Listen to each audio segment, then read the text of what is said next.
Auto കൃഷ്ണനിലയത്തിന് മുൻപിൽ വന്നു നിന്നു. സെക്യൂരിറ്റിയോട് പറഞ്ഞ് അകത്ത് കയറിയ ആര്യ കോളിംഗ് ബെല്ലടിച്ച് കാത്തു നിന്നു. ഡോർ തുറന്നത് കുഞ്ഞിയായിരുന്നു. ആരാ, മനസ്സിലായില്ല?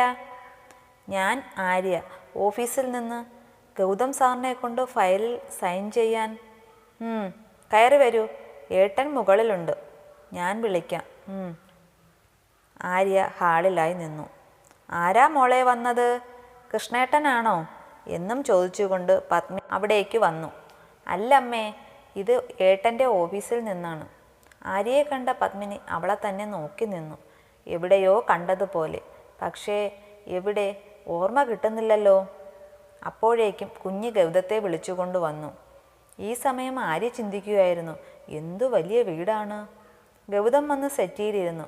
ആര്യനെന്താ, താനിവിടെ ഇരിക്ക്. വേണ്ട സാർ. ഇരിക്ക ആര്യയെ, കുഞ്ഞു പറഞ്ഞു. ബഹുമാനമൊക്കെ ഓഫീസിൽ മതി, താനിവിടെ ഇരിക്ക്. ആര്യയും ഗൗതത്തിന് എതിരായിരുന്നു. ആഹാ, അമ്മ ഇത് എന്ത് നോക്കി നിൽക്കുവാ? ആര്യയ്ക്ക് കുടിക്കാൻ എന്തെങ്കിലും എടുക്ക്, കുഞ്ഞു പറഞ്ഞു. അപ്പോഴാണ് തന്നെ നോക്കി നിൽക്കുന്ന പത്മിനിയെ ആര്യ ശ്രദ്ധിച്ചത്. ആഠ്യത്വം നിറഞ്ഞു നിൽക്കുന്ന മുഖം, എന്തൊരു ഐശ്വര്യമാണ്. ആര്യ പത്മിനിയെ നോക്കി പുഞ്ചിരിച്ചു. പത്മിനിയും പുഞ്ചിരിച്ചുകൊണ്ട് കുടിക്കാൻ എന്തെങ്കിലും എടുക്കാം എന്നും പറഞ്ഞ് അടുക്കളയിലേക്ക് പോയി. കുഞ്ഞിയും പത്മിനിയുടെ കൂടെ അടുക്കളയിലേക്ക് പോയി. ഈ സമയം ആര്യയും ഗൗതവും മാത്രമായി. ഗൗതം ഫയൽ തിരക്കിട്ട് നോക്കി സൈൻ ചെയ്യുകയായിരുന്നു. ആര്യ ഗൗതത്തെ തന്നെ കണ്ണെടുക്കാതെ നോക്കിയിരുന്നു. കണ്ണും മുഖവുമെല്ലാം ചുമന്നിരിക്കുന്നു. പനി ആയതുകൊണ്ടാകാം. അപ്പോഴേക്കും ജ്യൂസുമായി പത്മിനി എത്തി. ദാ മോള് കുടിക്ക് എന്നും പറഞ്ഞ് ആര്യയ്ക്ക് നീട്ടി. എന്നിട്ട് പത്മിനി ആര്യയുടെ അടുത്തായി വന്നിരുന്നു കൊണ്ട് ചോദിച്ചു, മോളുടെ പേര് ആര്യ എന്നാണല്ലേ? ആര്യനന്ദ. വീടെവിടെയാ? വീട്ടിൽ ആരൊക്കെയുണ്ട്? ഞാൻ സ്നേഹതീരം എന്ന അനാഥാലയത്തിലാണ് താമസിക്കുന്നത്.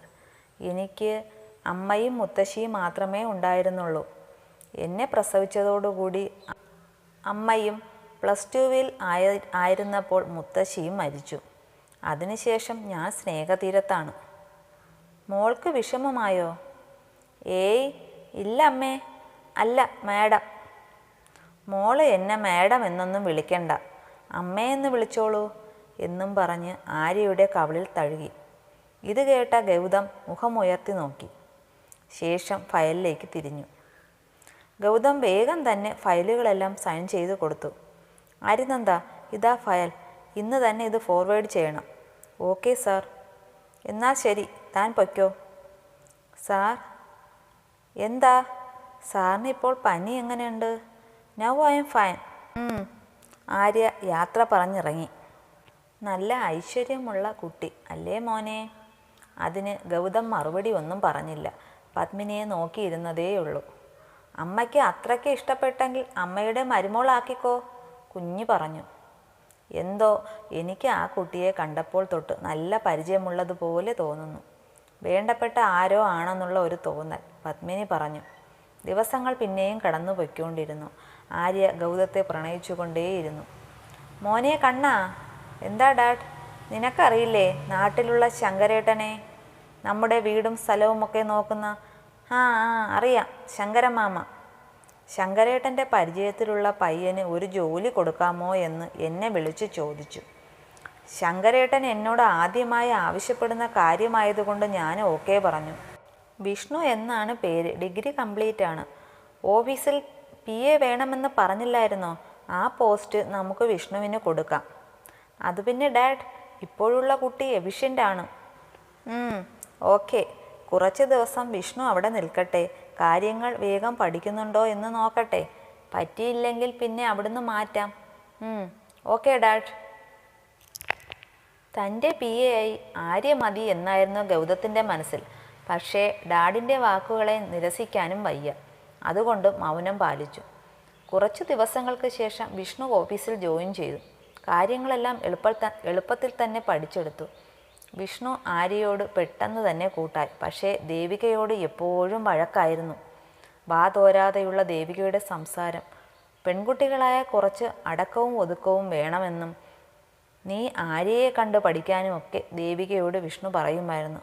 ഹോ, ആര്യയെ കണ്ട് പഠിക്കാൻ പോലും എനിക്കെങ്ങും വയ്യ, അവളെപ്പോലെ മിണ്ടാപ്പൂച്ചയായിരിക്കാൻ.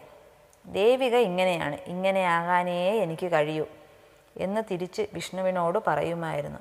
രണ്ടും കൂടി തല്ലുകൂടുമ്പോൾ മധ്യസ്ഥത നിൽക്കാനേ ആര്യയ്ക്ക് സമയമുണ്ടായിരുന്നുള്ളൂ.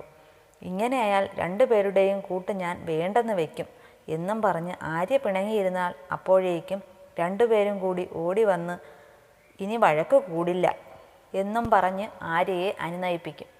പിന്നെയും ഗതി അതുതന്നെ. മീറ്റിങ്ങിന് പോകാനിറങ്ങിയ ഗൗതം കാണുന്നത് ആര്യയുടെ ക്യാബിനിലിരുന്ന് ചിരിച്ചു സംസാരിക്കുന്ന വിഷ്ണുവിനെയാണ്. ആര്യയും നന്നായി ചിരിച്ചു സംസാരിക്കുന്നുണ്ട്. ഇത് കണ്ട ഗൗതത്തിന് ആകെ അസ്വസ്ഥത തോന്നി.